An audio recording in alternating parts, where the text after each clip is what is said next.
Master of the Universe Battleground, donc c'est la deuxième fois qu'Archon Studio réutilise la licence des Maîtres de l'Univers. Cette fois-ci, le jeu est complètement différent. Autant la première fois, on était sur un jeu de plateau avec figurines. Je vous laisse aller voir la vidéo pour vous rappeler un petit peu les choses, mais on était vraiment sur du risque avec des figurines, avec des missions, donc quelque chose d'assez narratif malgré tout, qui était assez sympathique. Mais là, on est sur un jeu qui est complètement différent. Là, on va se rapprocher très fortement de un jeu d'escarmouche à la Kill Team, à la Warhammer Underworld. Si vous connaissez Warhammer Underworld, je pense que vous allez vraiment apprécier ce jeu. Donc quand vous le voyez, les figurines sont livrées sur grappe. Là on est sur des figurines ABS plastique qui se collent à la colle plastique. Donc elles sont beaucoup plus grandes que celles qu'il y avait dans la précédente version, dans Field of Eternia. Je vous fais quelques petites comparaisons, comme ça vous pouvez voir un petit peu la taille. Donc les figurines, moi je les ai trouvées plutôt vraiment sympathiques. Donc facile à monter, elles s'agencent vraiment très bien ensemble. Et puis, alors il y a des lignes de moulage un petit peu, mais on les enlève très facilement parce que c'est des figurines en ABS. Donc il suffit de gratter un petit peu, ça ne peluche pas, donc ça c'est vraiment très très bien. Alors le jeu est livré avec tout un tas de décors aussi en plastique, donc ça c'est pas mal parce que vous allez pouvoir les réutiliser dans d'autres jeux. Malheureusement l'inverse c'est pas vrai, étant donné qu'en fait le plateau est constitué de petits hexagones et il faut absolument que les décors rentrent exactement dans les hexagones. En plus il y a des règles bien particulières suivant la taille des décors, donc vous n'allez pas pouvoir mixer dans l'autre sens, c'est-à-dire prendre les décors existants et les mettre dans Battleground. Par contre, après les autres décors, vous voyez, il y a juste les socles qui sont un petit peu hexagonaux. Bon franchement c'est vraiment pas dérangeant et vous allez pouvoir les réutiliser dans d'autres univers. Alors la version que je vous montre, c'est une version qui est encore prototype parce que c'est une vidéo qui est faite en partenariat encore avec Archon Studio. Donc merci à Archon Studio qui me fait confiance depuis pas mal de temps maintenant à chaque fois pour leur projet. Donc ça c'est une des premières versions qu'on peut trouver. Donc voilà, vraiment merci énormément. J'ai a priori un matériel qui va être définitif au niveau du design, au niveau des figurines, ça c'est certain. Au niveau du plateau, ça peut évoluer un petit peu. Les cartes, elles seront de meilleure qualité dans la version finale. Les tokens peut-être aussi, mais bon voilà, malgré tout, on a une très bonne vision de ce que va être le jeu parce que les règles, par contre, elles sont finalisées. Alors le jeu, hein, vous l'avez peut-être déjà vu, là il est en version VO, donc pour l'instant il va être qu'en VO, il ne va pas sortir en Kickstarter, il va directement être en magasin, donc sur le shop internet de Archon Studio dans un premier temps, et puis après on aura une version française qui va sortir au mois de juin, donc il faudra attendre un petit peu, et à ce moment-là il sera aussi disponible en magasin et sur le site d'Archon Studio. Alors comme j'aime beaucoup les figurines et vous aussi, et bien voilà, je vous laisse avec les figurines en gros plan. Pendant ce temps-là, j'en profite aussi pour remercier tous ceux qui me soutiennent sur Tipeee depuis des années ou depuis quelques semaines. Merci vraiment beaucoup à vous et si vous voulez soutenir la chaîne et faire en sorte que je continue à puisse vous faire ce genre de vidéos, et bien vous aussi, n'hésitez pas à passer sur Tipeee un petit coup de main, ça fait vraiment du bien. Et puis comme ça, vous pouvez apprécier et bien toutes ces figurines vraiment en détail. Voilà, je vous laisse en musique.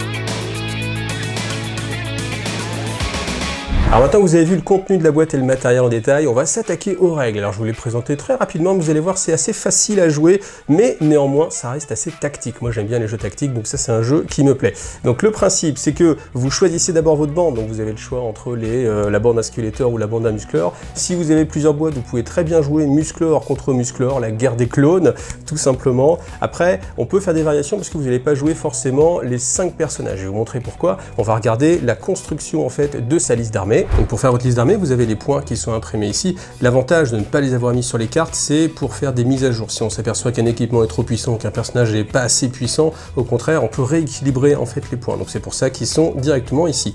Donc vous choisissez vos personnages, donc vous n'êtes pas forcément obligé de jouer les 5, ni même obligé de jouer Musclor. Vous pouvez très bien jouer quelqu'un d'autre. Donc là, si on prend Musclor, vous voyez, il coûte 19 points. Donc au dos de chaque carte, vous avez la liste des équipements, avec premièrement le basic équipement. Ça, c'est vraiment l'arme qui est typiquement associée au personnage. personnage, donc bien sûr l'épée de pouvoir pour Musclor. Donc on voit, parce que sur ces cartes-là, vous avez ce symbole-là, ça signifie que c'est une arme qui est propriétaire, réservée à un personnage. On n'est pas obligé de la jouer, c'est-à-dire qu'on peut très bien jouer Musclor sans son épée, c'est possible. Alors si vous voulez après configurer un peu votre personnage, vous avez accès à tous ces icônes. Donc une arme de corps à corps, vous avez le symbole arme de corps à corps ici, une arme de tir, on a le symbole arme de tir, et après d'autres équipements qui sont des petites cartes que je vais vous montrer. Donc les petites cartes, elles sont de trois types. Vous avez les armures, vous avez les boucliers et vous avez tout ce qui est accessoire un petit peu magique. Donc on ne peut pas mettre deux fois le même accessoire, étant donné qu'en plus on n'a même qu'une seule carte, même si les cartes sont en doux parce que vous les avez pour vous et vous les avez pour l'adversaire. Vous pouvez malgré tout, suivant la carte, eh bien, mettre deux objets magiques, un bouclier, une armure. À chaque fois, ça a une valeur en points, ça va entre 0, c'est très rare, et 4 points. Alors voilà, je vous ai fait une liste à 100 points pour que vous ayez un peu un ordre d'idée. Donc vous voyez, je joue que 4 figurines. Je pourrais en jouer 5, mais il y aurait vraiment très peu d'équipement. Je préfère quand même avoir de l'équipement pour bien que chaque personnage impacte un petit peu plus. Et puis créer comme ça un petit peu des combos. Vous voyez, par exemple, avec Orko, je peux déjà gagner un peu plus de mana qui va me permettre de lancer des pouvoirs magiques. Le Ramman qui est très endurant, je le rajoute encore un point d'endurance, donc ça devient vraiment l'ultra tank.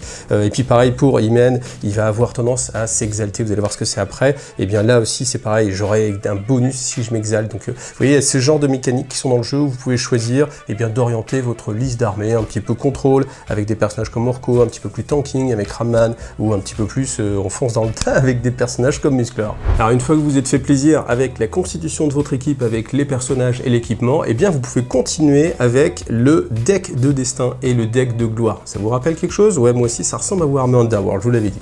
Donc vous avez un panel de 40 cartes à choisir. Si c'est votre première partie, c'est assez simple, vous avez des petits icônes ici qui vous permettent de ne pas vous perdre, de prendre directement les cartes qui sont choisies pour vous, sont plus simples à jouer. Donc vous avez 20 cartes à choisir pour le destin et 9 cartes à choisir pour la gloire. Donc dans votre première partie c'est pareil, vous en prenez que 2 parce que de toute façon vous ne jouerez qu'avec 2 cartes de gloire dans toute la partie du jeu. Donc ça me permet d'introduire les cartes justement. Donc les cartes, que ce soit des cartes de gloire ou des cartes de destin, elles ont la même construction. Toujours en haut à gauche vous avez leur initiative, parce que dans le jeu, comment ça se passe? Dès que vous allez commencer à jouer, chaque joueur choisit une carte, la même face cachée, c'est la carte du tour, on la révèle, celui qui a la plus grande initiative va jouer en premier et va affecter cette carte à un personnage. Donc si vous avez une égalité, c'est là où justement être premier joueur, ça a toute son importance, parce que c'est vous qui allez départager les égalités.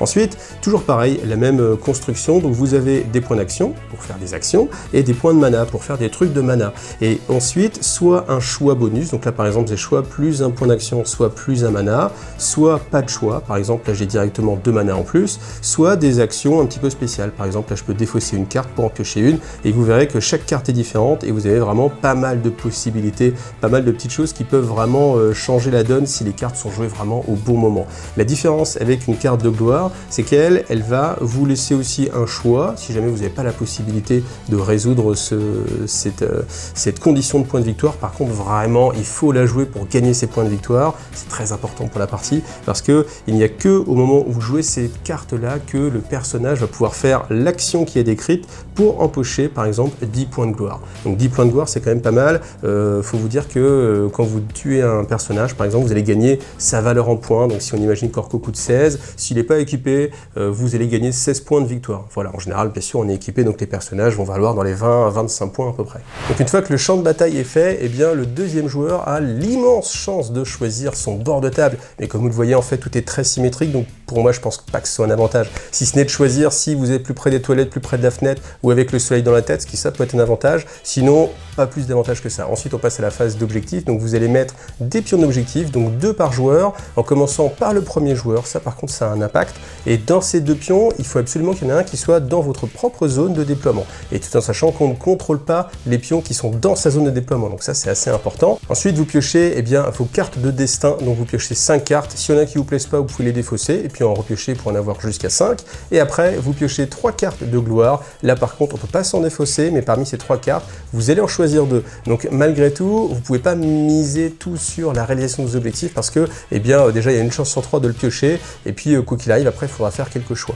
Donc ça vous donne en fait un scénario spécifique avec des conditions de victoire spécifiques qui sont vos propres conditions, qui sont asymétriques. Ça aussi c'est assez intéressant, c'est quelque chose qui est assez plaisant, parce qu'on va pas être forcément plus sur l'attrition. Des fois il faut essayer aussi Et ça, c'est ce que j'adorais dans Warhammer Underworld, et ce qui me plaît beaucoup aussi dans les maîtres de l'univers, c'est que vous avez à deviner ce que l'adversaire va faire. Et plus vous jouez, plus vous connaissez évidemment le deck de l'adversaire, et vous vous dites, ok, il a cet objectif-là, donc je vais essayer de jouer ça. Ça peut me mettre en difficulté, mais je sais que s'il a cette carte-là, il va pas pouvoir la marquer, et c'est ça qui est important, vous voyez. Et c'est tout ce mind game qui rend le jeu vraiment très riche. Et vous terminez la séquence de déploiement, et bien en déployant les figurines, une figurine par figurine, dans votre zone de déploiement, et en commençant par le premier choix. Je pense que c'est donc le bon moment de vous montrer l'anatomie d'une carte. Donc vous retrouvez toujours ici 7 compétences. Donc vous avez tout simplement les points de vie, tout simplement la défense, donc ça c'est la défense physique, après ça c'est la défense mentale, on peut appeler ça l'intelligence, ensuite les capacités magiques, donc ça va être pour lancer des sorts, la capacité de détection, ça c'est pour tirer tout simplement, et ça c'est la capacité pour manier les armes de corps à corps, tout simplement quand vous faites un test, si c'est une arme de corps à corps, vous utilisez votre musculature, si c'est une arme de tir, vous utilisez l'œil, et si c'est un pouvoir magique, vous utilisez les éclairs. Et ensuite vous avez votre capacité de mouvement qui a deux valeurs, une valeur simple, donc c'est-à-dire qu'on va bouger simplement de 5 hexagones, ou alors une valeur si vous êtes un petit peu boosté, si vous êtes en mode ce symbole-là, focus, dans ce cas-là vous allez bouger jusqu'à 8. Donc les personnages ont aussi des capacités, ils en ont toujours deux. Donc là, on a une capacité passive, donc c'est-à-dire qu'à la fin de son activation, s'il n'a pas d'ennemis dans les 8 pouces, vous gagnez un jeton d'interception, voilà. Et si vous voulez, vous avez cette capacité active, par contre, donc vous faites un test magique à +1, c'est-à-dire que là, vous faites 2 + 1, donc vous allez lancer 3 dés. Et si vous faites au moins un succès, les succès sur du 4+, la prochaine fois qu'un allié va s'activer pour ce tour, il va gagner 2 points de mana. Et cette capacité ne peut pas être utilisée durant une interruption. Ça a un coût en plus, ça lui coûte un point d'action en plus et aussi un mana. Donc comme les capacités, il faut aussi utiliser un point d'action pour l'utiliser, celle-ci a un coût de 2 actions. Ensuite, je vais vous montrer quelques cartes. Donc celle-ci, disposable, ça veut dire que vous devez défausser cette carte pour l'utiliser. Donc je la défausse et je vais récupérer 2 points de mana. On est limité à 5 points de mana par personnage. Le mana, ça va servir à lancer des sorts. Vous voyez, celui-ci coûte 1 mana. Celui-ci est gratuit. Donc ça, c'est celui que connaît Orko de base qui lui est propre. Donc portée 12 pouces, il n'y a pas de modificateur ni positif ni négatif pour les dés. Donc on va utiliser sa valeur de magie qui est de 6, très élevée. Et ensuite, vous avez une capacité spéciale. C'est-à-dire qu'à la place de résoudre l'effet le plus positif, parce que vous voyez, vous avez des effets qui sont de plus en plus grands, et bien sur celui-ci, vous pouvez choisir, dépendamment du nombre d'étoiles, de succès que vous avez réussi. Donc il peut soit regagner 2 mana, soit récupérer 1 point de vie, ou soit téléporter une cible à 3 hexagones. Alors je vous montrais le Shield of Ka qui va me permettre de parler de deux choses. Donc si le personnage est la cible d'une attaque frontale, donc ça veut dire qu'il y a un arc de vue, en fait, on peut prendre des personnages à revers, je vais vous le montrer sur le socle, et ensuite, s'il est à distance de 6 pouces ou plus, vous allez gagner 1 sur le scope des tests de défense. Et le scope, c'est le seuil de réussite. C'est-à-dire que le seuil standard, c'est 4+, toujours, et si vous avez +1 à votre scope, du coup, c'est un seuil de 3+.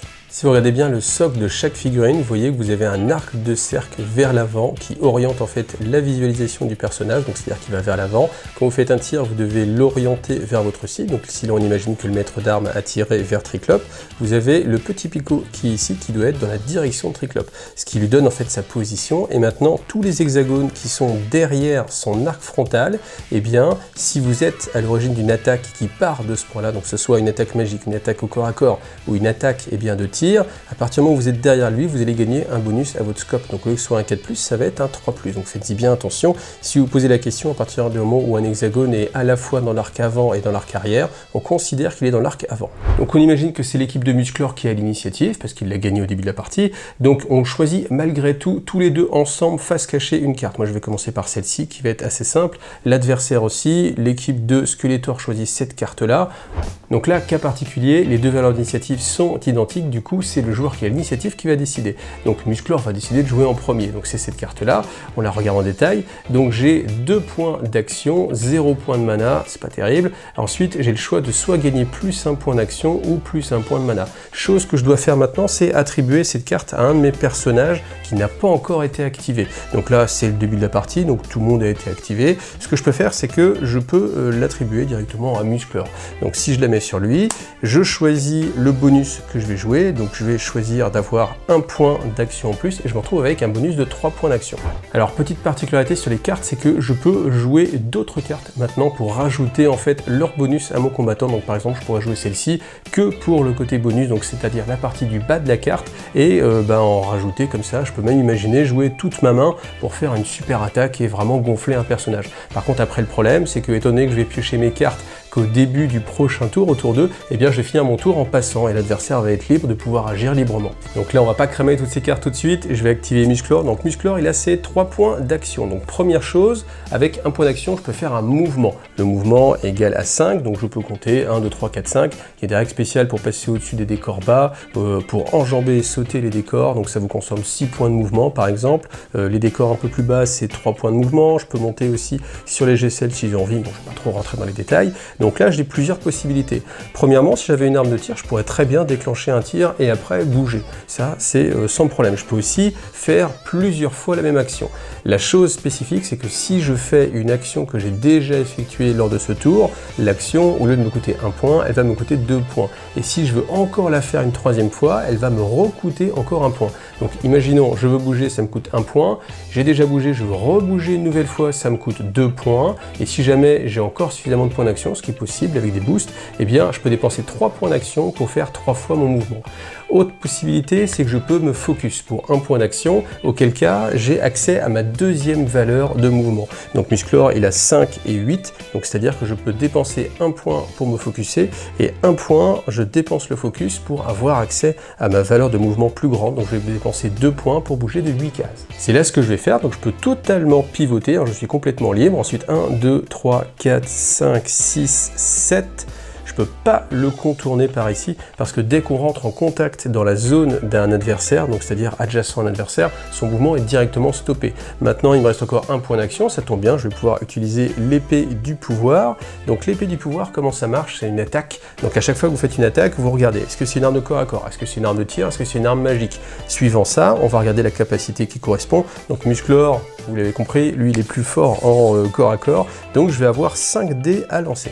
Donc je regarde les éventuels bonus-malus, donc là il n'y a pas de modificateur, donc je vais bien lancer mes 5 dés. Ensuite, avant d'attaquer, je peux dépenser du mana pour avoir des dés supplémentaires. J'ai pas de mana, donc je vais pas pouvoir l'utiliser, donc on va directement taper. Donc les résultats à faire, c'est du 4+, le jet non modifié, et il y a une petite mécanique, c'est que si jamais vous faites un 6, yes, beau jet, et bien le 6 est explosif, c'est-à-dire que ça vous génère une touche et ça vous génère un autre dé à lancer. L'autre dé, par contre, lui, ne va toucher que sur du 5 ou du 6. Par contre, si je refais un 6, non, imaginons, on triche un peu, si je refais un 6, eh bien je peux régénérer un autre dé et ainsi de suite comme ça à l'infini. Donc là on imagine que j'avais réussi à lancer, je relance à nouveau, tac, ça ne marche pas, le 4 ne marche pas non plus, c'est que des 5 sur les dés bonus. Et maintenant on va regarder le seuil que j'ai réussi. J'ai réussi 1, 2, 3, 4, 5 touches. On va la comparer. Alors, si on est sur un tir ou sur une attaque au corps à corps, on va comparer par rapport à la défense. Si on imagine que je tape Triclope, lui, il a 4 de défense, donc ça veut dire qu'il va prendre 4 dés. Son seuil de réussite est de 4, il n'y a pas de modificateur, étant donné qu'on est tous les deux face à face. Donc il va jeter les dés, et là, il a fait 2 réussites. Donc ces 2 réussites viennent se décompter de mes touches. Donc j'ai réussi 3, donc ça correspond aux étoiles. Et on va regarder sur la carte. Et l'épée du pouvoir, elle a un seuil à 3 justement qui permet de générer 2 blessures. Donc Triclope va directement prendre 2 blessures. Alors à noter que si j'avais réussi en me déplaçant à venir le contourner sans jamais rentrer et en ne rentrant que sur la dernière case par derrière, donc je le prenais de flanc et comme je le prenais de flanc, mes réussites passaient sur un 3+ au lieu d'un 4+.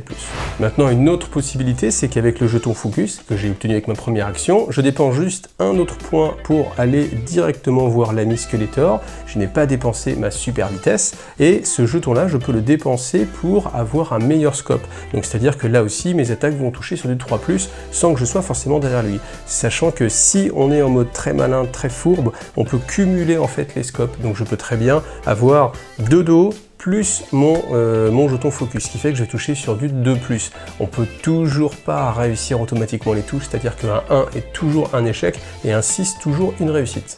Alors une des capacités de Musclor, c'est de ne pas recevoir 2 points de mana directement avec les cartes. Par contre, à chaque fois qu'il est focusé, il reçoit directement 1 point de mana.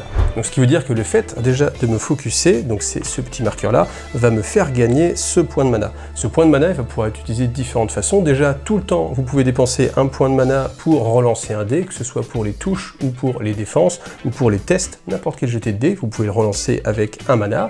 On peut avoir jusqu'à 5 points de mana directement sur sa carte. Après maintenant si je veux jouer plus défensive, eh bien je peux simplement ne pas dépenser mon jeton focus parce qu'il va rester sur le personnage autant que je ne l'ai pas utilisé. Et l'avantage c'est que vous voyez avec le bouclier je vais gagner un meilleur scope en défense.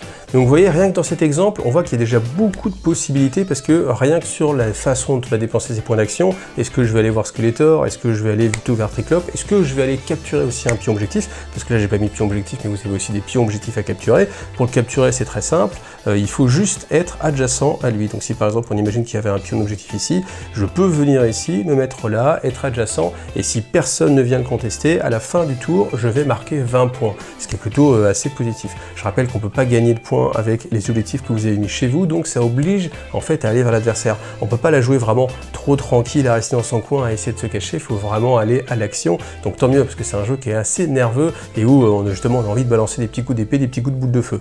Donc vous voyez déjà que le jeu prend pas mal de saveur parce que alors que j'ai joué une carte très classique avec juste des points d'action, eh bien j'ai quand même beaucoup d'opportunités tactiques qui s'offrent à moi. C'est des vrais choix. Je suis pas en mode bah voilà là, forcément je vais aller taper Skeletor. Non, je peux tout à fait aller prendre Triclope par derrière pour l'aider avec le maître d'armes, essayer de faire une activation rapide, jouer une carte d'initiative rapide après pour essayer pourquoi pas de mettre Triclope par terre avant que lui-même ne puisse s'activer, on peut l'imaginer. Je peux aussi très bien garder ce pion en défense, étant donné que ce pion ne va pas trop être tiré, et puis grâce à mon bouclier avoir une meilleure défense, venir capturer le pion objectif, parce qu'à la fin de chaque tour, si le pion n'est pas contesté, je vais marquer 20 points de victoire par pion objectif, donc c'est une très bonne façon de gagner la partie, hein, si vous n'êtes pas sûr justement comme ça de détruire l'adversaire. Donc il y a plusieurs modes de jeu, il y a vraiment beaucoup de choix tactiques, hein, c'est encore une fois ça qui me plaît moi dans ce jeu-là, vous n'êtes pas limité. Seule chose, c'est bien sûr, une fois qu'un personnage a été activé, eh bien on ne pourra pas l'activer jusqu'au prochain tour. Il y a aussi une petite règle spéciale que je vous dis là, c'est que si par exemple Musclor a été le dernier à être activé, qu'on change de tour,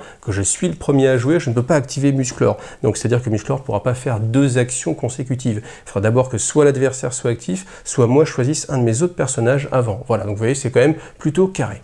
Alors après, vous verrez que dans le jeu, il y a quand même beaucoup d'interactions parce que ce bâton permet directement à Skeletor de gagner un point de mana si jamais il y a de ses alliés qui a pris des blessures. Et là, en l'occurrence, comme Triclope a pris 2 blessures, eh bien, on a déjà un bon petit stock de 2 mana en plus pour l'ami Skeletor. Alors avec vos points d'action, vous pouvez donc bouger, faire une attaque magique, faire une attaque de tir. Vous pouvez aussi faire des capacités. Donc les capacités qui sont actives, les capacités actives, vous les reconnaissez parce que vous avez une valeur à côté. Donc soit une valeur avec point d'action plus mana, soit uniquement les manas. Là je prends l'exemple de Skeletor, si on prend sa capacité Summon, donc elle va coûter un point d'action en plus, donc c'est-à-dire que vous allez devoir dépenser 2 points d'action, un pour la déclencher et un pour son coup intrinsèque. Donc c'est un test magique à -2, donc comme il a une valeur de 5, vous allez lancer 3 dés et il faut réussir un succès. Donc là, vous ne jouez pas contre quelqu'un, vous jouez simplement avec vous-même. Donc sur vos 3 dés, il faut faire un succès à 4+, toujours. Et puis, vous pouvez ensuite, si vous réussissez au moins une fois, choisir un allié qui est dans les 12 pouces et le téléporter sur un hexagone adjacent à Skeletor. Donc, ce qui est assez puissant en termes de déplacement et en termes de contrôle. Après, j'ai pris la carte de Skeletor parce qu'il a une deuxième capacité, Lord of Destruction. Donc là, par contre, ça ne coûte pas de points additionnels d'AP, donc c'est-à-dire qu'il a dépensé que 1 point d'action. Et après, par contre, il faut quand même dépenser un mana. Et ça lui donne la capacité de pouvoir faire des attaques magiques, même s'il est engagé. Et parce que je ne l'ai pas dit, mais quand vous êtes au corps à corps, vous ne pouvez pas faire de tir, ni faire de magie. Sauf Skeletor.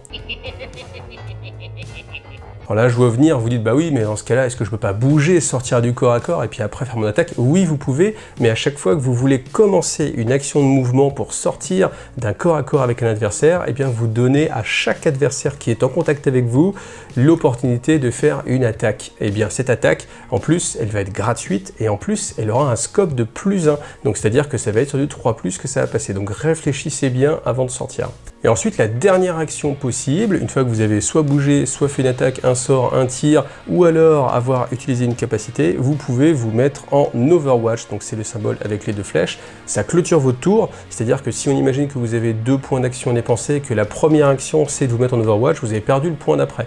Donc c'est pas très malin, il faut plutôt le faire après, en dernière action. Et du coup, à partir du moment où vous avez ce pion d'action, vous êtes en mode Overwatch. Vous pouvez, à un moment donné, interrompre l'activation d'un personnage, donc soit juste après un mouvement, soit après une attaque, et pouvoir réagir. Donc soit venir au corps à corps et faire une attaque, parce que vous allez avoir un AP généré automatiquement, tout en sachant qu'à ce moment-là, vous pouvez aussi jouer des cartes. Donc on peut très bien imaginer que, par exemple, Skeletor va s'avancer, il avance par ici, il va venir peut-être faire une attaque quelque part, ou faire de la magie, récupérer une ligne de vue. Vous faites hop hop hop, je t'interromps, je gagne un point d'action, je me déplace et je viens jouer derrière une carte d'action qui va me rajouter plus un point pour pouvoir justement frapper au corps à corps. Parce que si je me déplace, je ne peux pas pour autant frapper. Attention, il faut bien avoir un deuxième AP. Ce qui est possible aussi, c'est plutôt avec des tireurs comme le maître d'armes par exemple qu'on va effectuer ce genre de choses, c'est que comme lui a une arme de tir, et bien si Triclope vient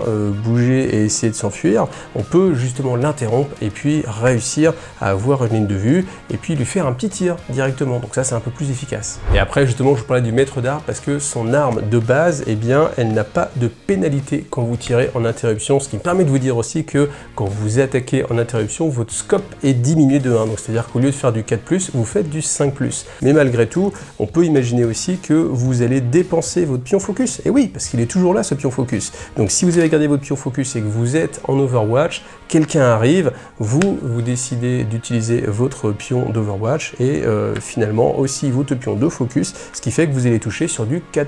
Voilà, j'espère que c'est clair pour vous. Alors je montre c'est clair pour vous parce qu'on va pas aller beaucoup plus loin dans l'explication des règles étant donné que vous avez déjà quasiment tout vu et c'est ça la force de Master of the Universe Battleground. Donc il y a juste le tir je vais l'expliquer grâce à des graphiques. Donc vous voyez premièrement il faut déjà pas être au corps à corps, ça on l'a déjà vu. Ensuite vous allez compter si vous êtes à portée ou pas, donc simplement vous mesurez. Si vous êtes à portée vous pouvez déclencher votre tir. Si vous prenez la cible dans son arc de flanc, et bien du coup vous allez avoir un bonus pour toucher. Si vous avez une cible qui est à couvert, là par contre vous allez avoir un malus, ça va bien sûr se cumuler, donc si j'ai un bonus plus un malus, ça fait que je vais toujours toucher sur du 4+. Si j'ai un jeton focus, je peux aussi le dépenser pour améliorer, passer à 3+, vous avez toutes ces capacités là qui sont toujours les mêmes, donc là il n'y a aucun changement. Si petit point de règle, c'est que si vous tirez sur un corps à corps où vous avez des troupes de l'adversaire et vos propres troupes, et bien comme vous avez un peu peur de toucher vos potes, vous ne touchez que sur du 5+, enfin en tout cas vous avez un -1 sur votre scope, parce que si vous êtes focus, ça revient à 4+.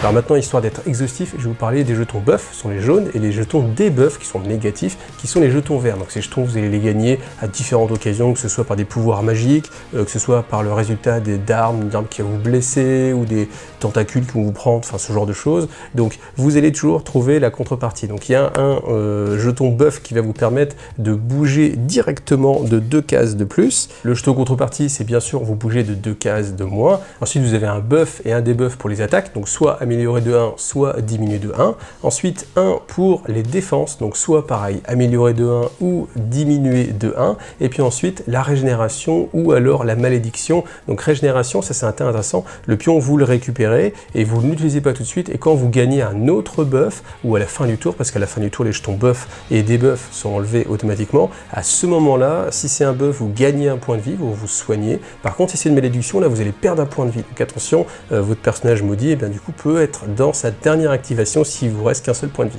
Donc la dernière chose, c'est sur les cartes de gloire. Donc vous les jouez à la place d'une carte de destin. L'adversaire ne sait pas en plus que vous allez les jouer. C'est pour ça qu'elles ont le même dos en fait. Donc quand on les révèle, là vous l'allouez forcément à un personnage quand c'est à vous de jouer. Si l'adversaire joue avant, vous avez le temps d'attendre de voir ce qui va se passer avant de dire tiens je vais la mettre sur tel ou tel personnage en fonction de quel personnage l'adversaire a ajouté. Ça c'est très tactique. Et ensuite, eh bien il faut absolument que la condition de victoire soit remplie par le personnage à laquelle vous la louez et directement. On peut pas jouer cette carte là, la laisser de côté et puis espérer que dans 2 tours il va accomplir son action héroïque. Là c'est vraiment maintenant. Je vous rappelle aussi que ces cartes-là, on peut les jouer en tant que bonus durant une interruption. Donc c'est-à-dire que vous allez interrompre et puis vous allez espérer de croiser les doigts et faire en sorte que cette action soit réalisable dans ce moment-là. Si ce n'est pas fait, bah, tant pis, votre carte est juste perdue, mais voilà, au moins vous avez tenté et ça peut rapporter beaucoup de points de victoire. Voilà, maintenant vous savez jouer, donc si vous voulez voir une partie, moi je vais vous proposer une partie en live, donc je sais pas encore la date, je vous l'annoncerai dès que je le saurai, ce sera sans doute sur YouTube, donc vraisemblablement sur un de mes créneaux de YouTube live les mardis soirs. Maintenant, mon avis sur le jeu, il est extrêmement positif parce que moi, vous le savez, je suis un fan de Warhammer Underworld et là, on retrouve les sensations de Warhammer Underworld sans avoir peut-être le côté où eh bien, les decks sont pas équilibrés, on n'a pas forcément tout ce qu'on veut directement. Là, c'est un produit qui est fini. La seule chose que je sais, c'est qu'il va y avoir une figurine exclusive qui sera Imen avec Musclor, avec son chat, son tigre de combat. Donc ça, ce sera à gagner lorsqu'il y aura des tournois. Donc on sent déjà qu'il y a une volonté en fait de faire un jeu qui va aller vers le jeu compétitif. Donc voilà, ça c'est très intéressant. Les teams, c'est difficile de savoir si c'est assez équilibré ou pas. Là pour l'instant, j'ai pas fait clairement assez de parties pour fouiller et savoir vraiment s'il y a des déséquilibres. Il y a des choses qui paraissent assez fortes, d'autres un petit peu moins, mais c'est à voir en fait en fonction de l'utilisation. On a quand même pas mal de polyvalence rien qu'avec cette boîte là, parce que forcément on va choisir des teams assez différentes et avec toutes les cartes d'équipement, il y a vraiment moyen de personnaliser encore au-delà. On peut même faire par exemple un musclor de tir ou alors c'est pas un roaming man qui va courir beaucoup plus vite. Enfin, il y a vraiment beaucoup d'interactions aussi entre les personnages. Donc tel que je le vois, dès que vous allez changer votre compo, vous allez être orienté plutôt défensif, plutôt actif, plutôt aller accaparer les points de victoire, ou alors plutôt aller essayer de casser la tête à l'adversaire. Donc c'est vraiment très riche. Voilà. Après, le côté décor symétrique, je pense que c'est pour pas prendre trop de risques. Je pense qu'on peut après imaginer faire un système, donc là je pars déjà un petit peu loin, mais si vous jouez avec quelqu'un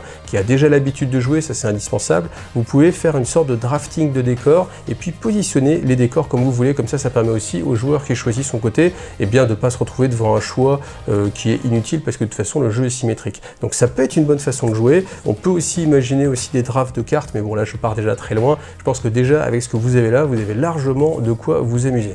Alors bien sûr, hein, si vous êtes fan de la licence des Maîtres de l'Univers, ben là vous pouvez que foncer parce que le jeu est vraiment très intéressant. Le petit bémol que moi je mettrais sur le jeu et la chose qui m'a le moins plu, c'est la direction artistique parce que honnêtement le design des cartes, je trouve que c'est vraiment vieillot. Le design des pions avec les symboles, alors certes on s'y repère bien parce que c'est des bonnes couleurs, mais ça fait vraiment un petit peu pion à l'ancienne. Dans ce design là, moi j'aurais aimé quelque chose d'un petit peu plus moderne, un petit peu plus sexy, et encore une fois si je compare à Warhammer Underworld, j'aurais fait plein de fois, mais vous voyez les nouvelles cartes et les nouvelles cartes de design, eh ben, sont vraiment beaucoup plus sexy et j'aurais aimé quelque chose de ce style là. Après le choix et le parti pris c'est de rester fidèle au dessin animé de l'époque, donc si vous aimez ce côté vintage, eh ben, franchement vous allez vous y retrouver.